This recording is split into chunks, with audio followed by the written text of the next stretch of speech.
Good morning friend. हम लोग पिछले वीडियो में पढ़े थे गोलीय दर्पण एवं उनके प्रकार। आज हम लोग पढ़ेंगे फोकस एवं फोकस दूरी और हमको पढ़ना है अवतल दर्पण में किस प्रकार प्रतिबिंब बनता है। ठीक है, तो हम प्रारंभ करते हैं गोलीय दर्पण की फोकस एवं फोकस दूरी। ठीक है, गोलीय दर्पण हम क्या लिखे हैं, गोलीय दर्पण की फोकस एवं फोकस दूरी। तो गोलीय दर्पण कितने प्रकार का होता है? दो प्रकार का। कितने प्रकार का होता है? दो प्रकार का। एक होता है अवतल दर्पण, दूसरा होता है उत्तल दर्पण। ठीक है, तो हुआ क्या, गोलीय दर्पण की हम बोले हैं फोकस दूरी, तो गोलीय दर्पण में से अवतल दर्पण भी आ गया और उत्तल दर्पण भी आ गया। तो क्या हो गया, अवतल दर्पण की फोकस दूरी बोले या उत्तल दर्पण की फोकस दूरी बोले।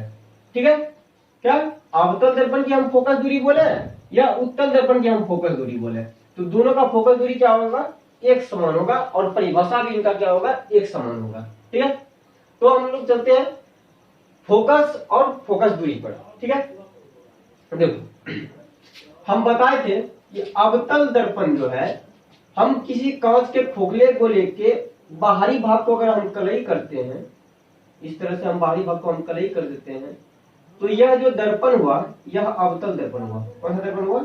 अवतल दर्पण हुआ। कौन सा दर्पण हुआ? अवतल दर्पण हुआ।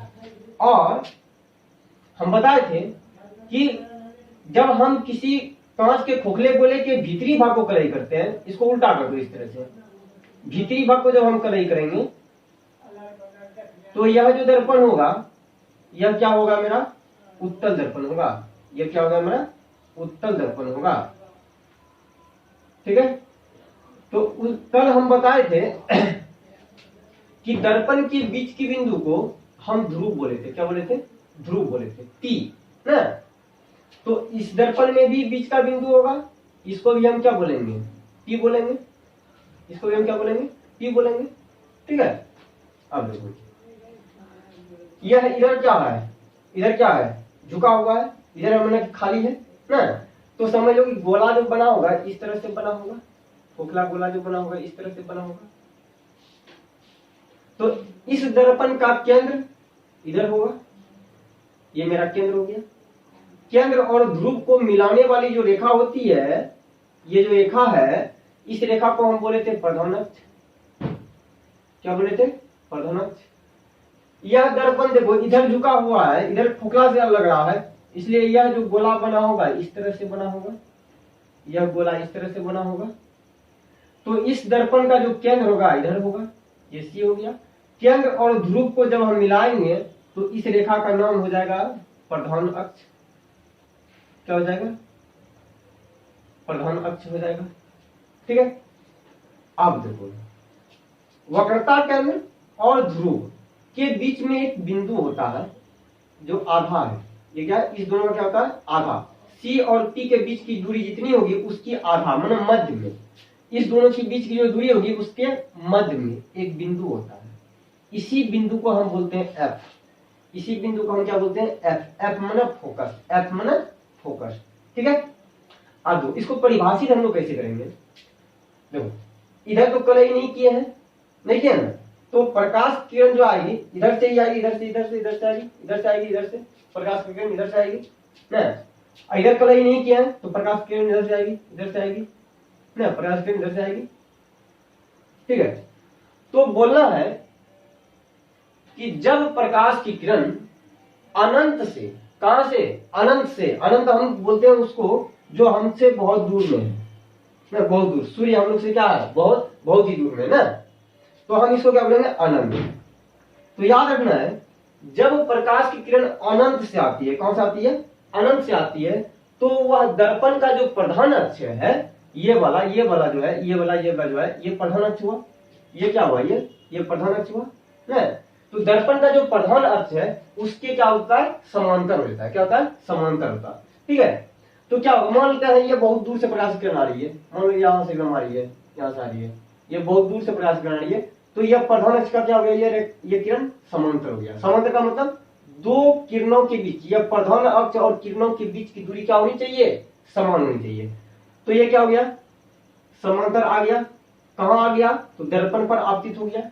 दर्पण क्या करेगा, परावर्तित कर देगा, या फिर यह किरण परावर्तन नियम का पालन करेगा, नहीं, परावर्तन नियम का जब पालन करेगा तो वह लौटेगा ना, तो लौटते समय वह जिस बिंदु पर मिलेगा या मिलेगी या फिर मिलती हुई प्रतीत होगी, उसी बिंदु का नाम है फोकस। क्या नाम है, उसी बिंदु का नाम क्या है, फोकस। तो यह प्रकाश की किरण जो है दर्पण पर क्या हो गई, आपतित हो गई, आ गई। अब यह परावर्तन नियम का पालन करेगा ना, परावर्तन नियम का जब पालन करेगा और यह लौटेगा, तो यह जिस बिंदु पर मिलती है, यहाँ पे आके क्या हो गई, मिल गई, तो इस बिंदु का नाम हो गया फोकस। क्या हो गया, फोकस। ठीक है, या फिर इस तरह से होता, मिलती हुई प्रतीत, प्रतीत का मतलब डॉटेड लाइन, डिक्चो है ना। ठीक है, तो यह जिस बिंदु पर मिला या मिलता हुआ दिखा, उसी बिंदु का नाम है फोकस। क्या नाम है, फोकस। ठीक है, उसके बाद जब हमको फोकस पता चल गया और ध्रुव पता चल गया है, तो फोकस और ध्रुव का जो बीच का जो दूरी होगा, उसी का नाम है फोकस दूरी। क्या नाम है, फोकस दूरी। फोकस और ध्रुव के बीच की दूरी को हम क्या बोलेंगे, फोकस दूरी। ठीक है, तो ये समझ में आ गया। तो हम लिख देते हैं थोड़ा सा, पी मना क्या होता है, पी मना ध्रुव होता है, पी मना ध्रुव होता है। एफ क्या होता है, एफ मना फोकस होता है, एफ मना फोकस होता है। और छोटी एफ क्या होगा, छोटी एफ होगा फोकस दूरी। क्या होगा, फोकस दूरी। सी क्या है, वक्रता केंद्र, सी क्या है, वक्रता केंद्र। ठीक है, और सी और पी के बीच की दूरी को हम बोलते हैं वक्रता त्रिज्या। क्या बोलते हैं, वक्रता त्रिज्या। ठीक है, तो हम लोग को फोकस समझ में आ गया, तो हम इसका परिभाषा कर देते हैं। फोकस क्या किसे कहते हैं, या फोकस दूरी किसे कहते हैं। यह क्वेश्चन पूछता है, गोलियां दर्पण की फोकस से क्या समझते हो। क्या क्वेश्चन पूछेगा, गोलियां दर्पण के फोकस से क्या समझते हो। ठीक है, परिभाषित करें। ठीक है, तो हम लोग पहले फोकस को परिभाषित कर लेते हैं, उसके बाद हम आगे बढ़ेंगे। चलो, फोकस किसको हम बोलेंगे, गोलियां दर्पण का फोकस हम किसको बोलेंगे। तो देखो, फोकस या दर्पण की फोकस, या इसको बोलो गोलियां दर्पण की फोकस। ठीक है, तो हम बोलेंगे जब अनंत से आती प्रकाश की किरणें, आती प्रकाश की किरणें दर्पण के प्रधान अक्ष के समांतर आपतित होती है और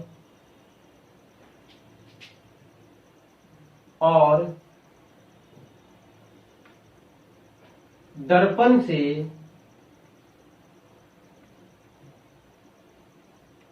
परावर्तन के बाद जिस बिंदु पर मिलती है या मिलती हुई प्रतीत होती है उस बिंदु को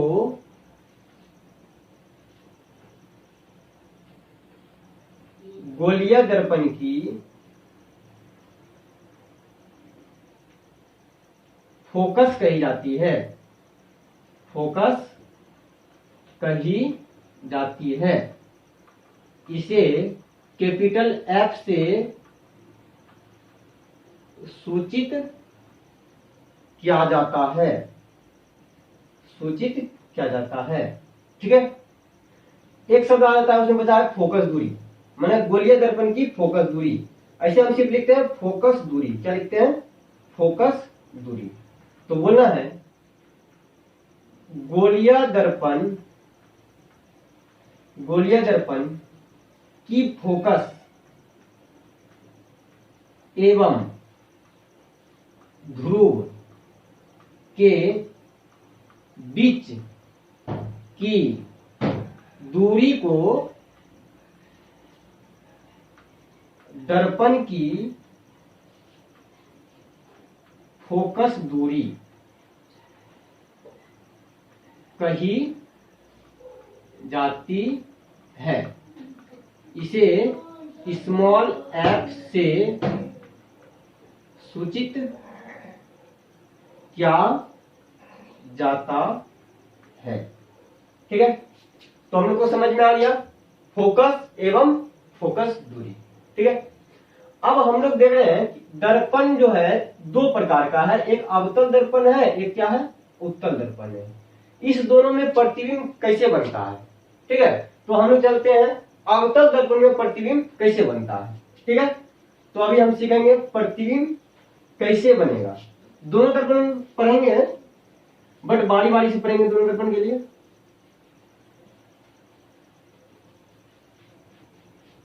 चलो पहले अवतल दर्पण के बारे में पढ़ लेते हैं। किसके बारे में पढ़ लेते हैं, अवतल दर्पण के बारे में। किसके बारे में, अवतल दर्पण। अवतल दर्पण में प्रतिबिंब का बनना। ठीक है, अवतल दर्पण में प्रतिबिंब का बनना। देखो प्रतिबिंब अगर किसी वस्तु का बनता है तो प्रतिबिंब बनने के लिए दो प्रकाश की आवश्यकता होती है, मतलब दो प्रकाश की किरणों की आवश्यकता होती है।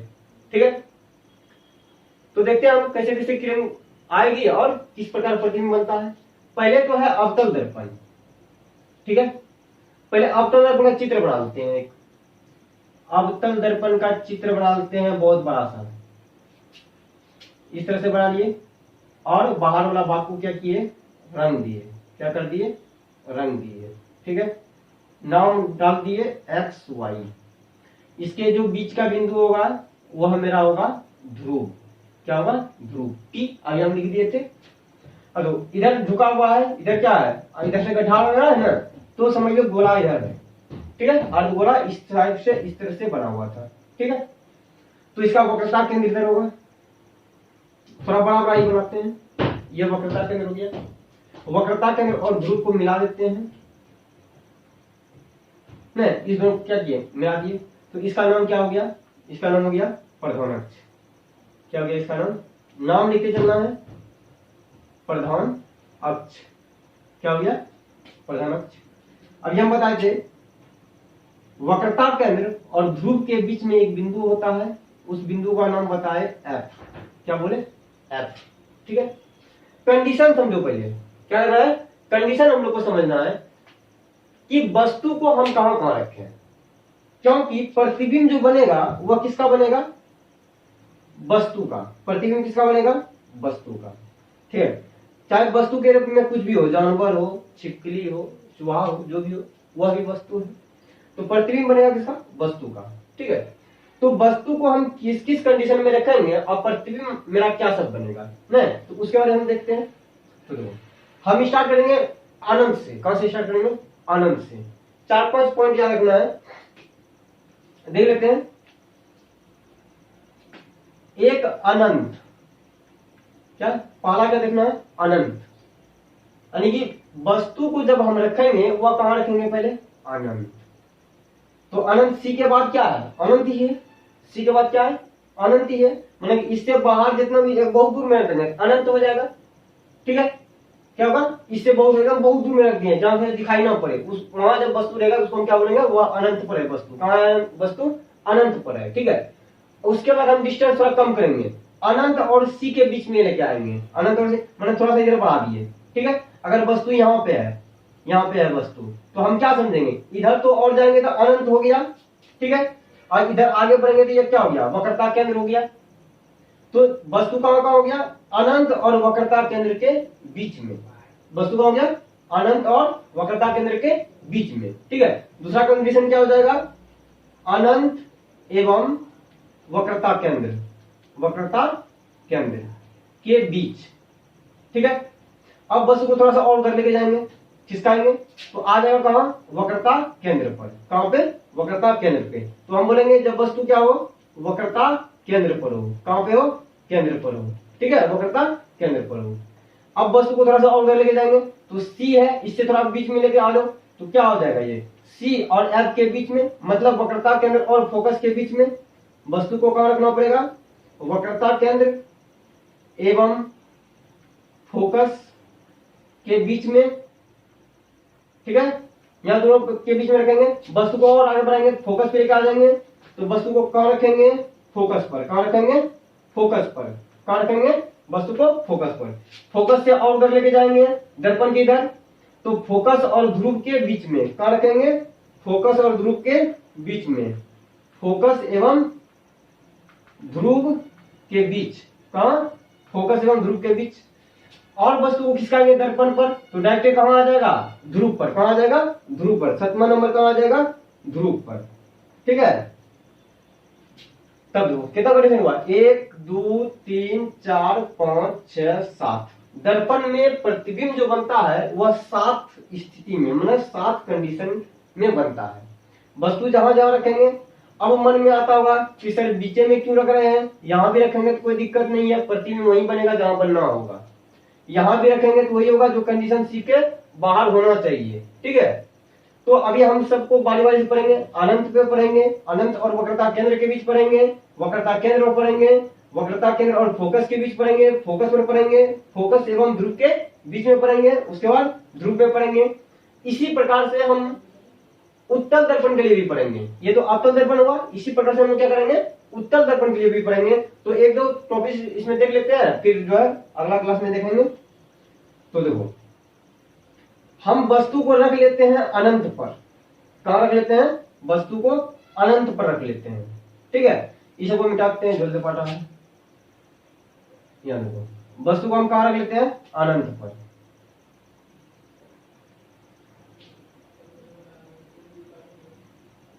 ये सी हो गया, इसके बीच में एफ हो गया, ठीक है। वस्तु का कंडीशन भी बताना है, वस्तु कैसा है, सॉरी वस्तु कहां है, प्रतिबिंब कहां बनेगा, प्रतिबिंब कैसा बनेगा, प्रतिबिंब वस्तु से बड़ा बनेगा या छोटा। कंडीशन देखो क्या सब याद रखना है। पहला कंडीशन, प्रतिबिंब कहां बनेगा। क्या क्वेश्चन पूछता है, प्रतिबिंब कहां बनेगा, ठीक है। दूसरा पूछता है प्रतिबिंब कैसा बनेगा। कैसा का मतलब उल्टा या सीधा, प्रतिबिंब कैसा बनेगा। तीसरा पूछता है प्रतिबिंब बड़ा या छोटा, कैसा रहेगा, बड़ा या छोटा, कैसा प्रतिबिंब बना, यह देखना है, ठीक। तो इस 3 कंडीशन को ही हमको क्या करना है, फॉलो करना है। तो पहला बात हम बोलते हैं कि नंबर 1 में जब वस्तु कहां हो, जब वस्तु अनंत पर हो। कहां हो, वस्तु कहां हो, अनंत पर हो, मतलब बहुत दूर में है, दिखता नहीं है, ठीक है। तो बोलना है तुम लोग को कि अगर वस्तु अनंत पे है तो प्रकाश की किरण भी कहां से आएगी, अनंत से आएगी ना, अनंत से आएगी। और अभी हम बताए हैं जब प्रकाश की किरण अनंत से आती है तो वह दर्पण का जो प्रधान अक्ष है उसका समांतर आपतित होता है। क्या, समांतर आपतित होता है। और जब समांतर आपतित होता है तो वह फोकस से होकर गुजरती है। कहां से होकर गुजरती है, फोकस से होकर गुजरती है, ठीक है। और यह भी हम बताएं कि प्रतिबिंब बनने के लिए 2 प्रकाश की किरण की आवश्यकता होती है। एक प्रकाश की किरण से मेरा प्रतिबिंब नहीं बनेगा, प्रकाश दर्पण में प्रतिबिंब बनने के लिए 2 प्रकाश की किरण की आवश्यकता होगी। तो हम देखते हैं, मान लेते हैं एक प्रकाश की किरण इधर से आ रही है अनंत से, इसको क्या लिखेंगे, अनंत से आती प्रकाश की किरण, क्या बोलेंगे, तब मन में आएगा हाँ अनंत से जब प्रकाश आती है तो वह प्रधान अक्ष की क्या होती है, समांतर होती है। इसका नाम क्या रख दें, प्रधान अक्ष रखेंगे। क्या, इसका नाम ही हम बताएं क्या है, यह प्रधान अक्ष है। और अनंत से जब प्रकाश की किरण आती है तो वह प्रधान अक्ष के समांतर आपतित होती है। कहां पे, दर्पण पे। अब दर्पण क्या करेगा, उसको लौटाएगा, परावर्तन नियम का दर्पण फॉलो करेगा और उसको लौटा देगा। जब लौटाएगा तो यह फोकस से होकर गुजरती है। किससे होकर गुजरती है, फोकस से होकर गुजरती है। देखना हम यहां बना रहे हैं तो स्केल पेंसिल का यूज करना, ठीक है, यह किससे होकर गुजरेगा, फोकस से होकर गुजरेगा। देखो इधर से आया, इधर से गुजर गया। हम बोले कि प्रतिबिंब बनने के लिए दो प्रकाश की आवश्यकता होती है, ठीक है। एगो प्रकाश ऊपर से आया तो एगो नीचे से आ जाएगा, क्या दिक्कत है, कहां से आ जाएगा, एक नीचे से आ जाएगा। तो नीचे से भी आएगा तो प्रकाश बहुत दूर से आ रही है, तो यह किरण भी इधर से आया, यह भी अनंत से ही आ रहा है न, तो इसमें भी लिख देंगे अनंत से आती प्रकाश की किरणें, क्या बोलेंगे, अनंत से आती प्रकाश की किरणें, ठीक है। जब अनंत से प्रकाश की किरण आपतित होती है दर्पण पर तो वह परावर्तन नियम का पालन करती है और वह किससे होकर गुजरती है, फोकस से होकर। किससे होकर गुजरती है, फोकस से होकर। देखो अब हमको बताना है, तुम लोग को बताना है कि दोनों किरण मिला कहां पे, फोकस पे आके, कहां, फोकस पे आके, ठीक है।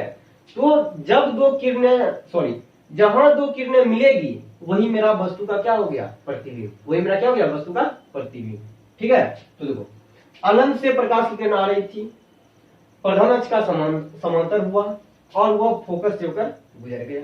निचल का भी किरण फोकस से होकर गुजर गया, दोनों जहां किरणें मिली वह मेरा प्रतिबिंब हो गया, किसका, वस्तु का। तो तीन कंडीशन, प्रतिबिंब कहां बना, तो प्रतिबिंब फोकस पर बना, कहां बना, फोकस पर। पहला कंडीशन क्या हो गया, प्रतिबिंब कहां बना, आंसर एफ पर, कहां बना, एफ बना फोकस। बी, प्रतिबिंब कैसा बना, ये तो गड़बड़ है, तो बोलना है प्रतिबिंब उल्टा बना। कैसा बना, उल्टा। अब हम कैसे जानेंगे कि यह उल्टा बना या सीधा, इससे आगे पता चलेगा यह उल्टा होगा या सीधा, कहां सीधा होगा वह भी पता चलेगा, ठीक है। उल्टा, उल्टा को बोलते हैं वास्तविक प्रतिबिंब। उल्टा को क्या बोलते हैं, वास्तविक प्रतिबिंब। इसको क्या बोलते हैं, वास्तविक प्रतिबिंब, ठीक है। उल्टा को क्या बोलते हैं, वास्तविक प्रतिबिंब। 3 नंबर, बड़ा बड़ा या छोटा, तो ये तो बहुत बिंदु जैसा होगा ना, तो उसको समझ लेना वो क्या है, बहुत छोटा। तो बोलना है वस्तु से बहुत छोटा, क्या माने सूर्य है बहुत बड़ा है, उसका प्रतिबिंब क्या बन गया, बिंदु जैसा। क्या बनेंगे, वस्तु से बहुत छोटा, वस्तु से बहुत छोटा, क्या, वस्तु से बहुत छोटा। 3 कंडीशन समझ में आ गया।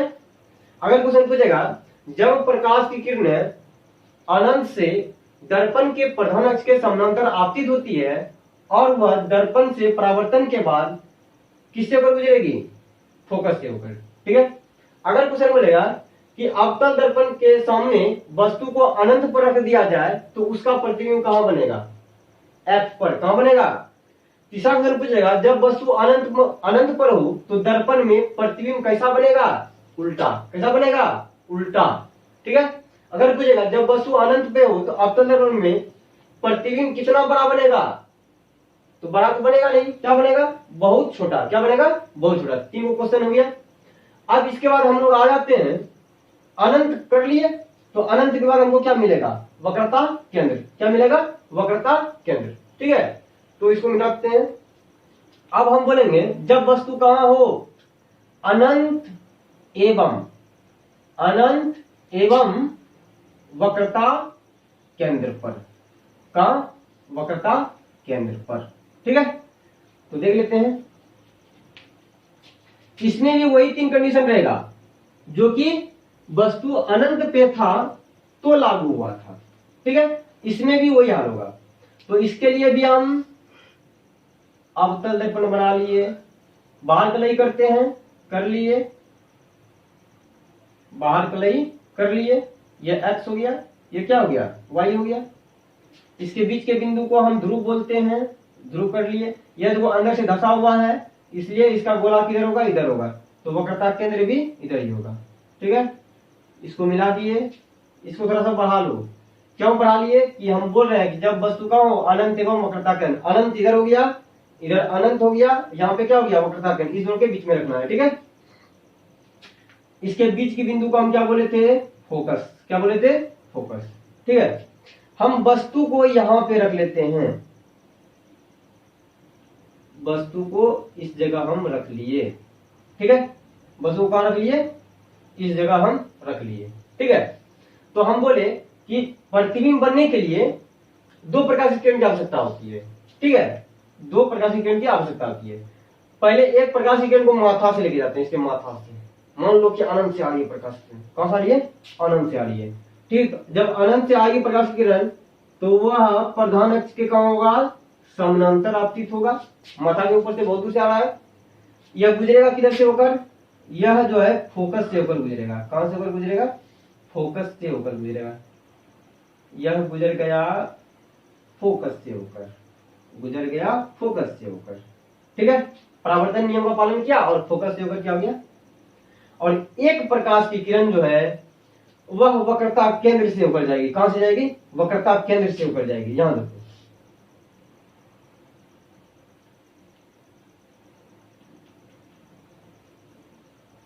वक्रता केंद्र से। थोड़ा सा अच्छा से स्केल पेंसिल से वो क्या करना है? खींचना है। ये हो गया, ये हो गया, ये हो गया, यहां हो गया। ये देखो, हम बताए थे, मानो ये थोड़ा सा हम काट लिए। क्या के लिए? इसको थोड़ा काट लिए। कौन सा दर्पण बनेगा? समतल दर्पण। और जब समतल दर्पण पे लंबवत प्रकाश किरण आपतित होती है तो उसी रास्ता से क्या होता है? लौट जाती है। क्या होती है? उसी रास्ता से लौट जाती है। अब देखो, दोनों प्रकाश की किरण मिला कहां? ये देखो, यहां मिल गया। कहां मिल गया? इस बिंदु पर मिल गया। ठीक है, इसका मुंडी ऊपर था, यहाँ पे क्या हो गया? नीचे हो गया। तो मुंडी यहाँ इसका नीचे हो गया। इसको इधर मिला देंगे, इस तरह से मिला देंगे। इसको मिला दिए। अब देखो, मान लो इसका चिन्ह है ए बी। वस्तु की लंबाई कितनी है? A B. तो मुंडी ऊपर में है बी, तो मुंडी हम दे देंगे यहाँ बी। अब प्रतिबिंब को सूचित करते डैश से। किससे? डैश से। ठीक है, और इसका नीचे है ए, ऊपर में सॉरी, इसको भी डैश से करेंगे। ठीक है, तो अब हम क्वेश्चन पूछेंगे प्रतिबिंब कहां बना, कैसा बना, बड़ा या छोटा, कैसा बना? ठीक है, तो देखो, पहला वस्तु कहां है? अनंत एवं वक्रता केंद्र के बीच में है। ठीक है, तो प्रतिबिंब कहां बनेगा? तो प्रतिबिंब C और F के बीच बनेगा। कहां बनेगा? आंसर क्या होगा? C एवं F के बीच। कहां बना? C एवं F के बीच। दूसरा कंडीशन, प्रतिबिंब कैसा बनेगा? देखो, एक मथा ऊपर था, एक मथा नीचे आ गया ना, उल्टा बनेगा ना। कैसा बनेगा? उल्टा। आया समझ में? उल्टा। कैसा बनेगा? उल्टा। उल्टा को क्या बोलते हैं? वास्तविक प्रतिबिंब। उल्टा को क्या बोलते हैं?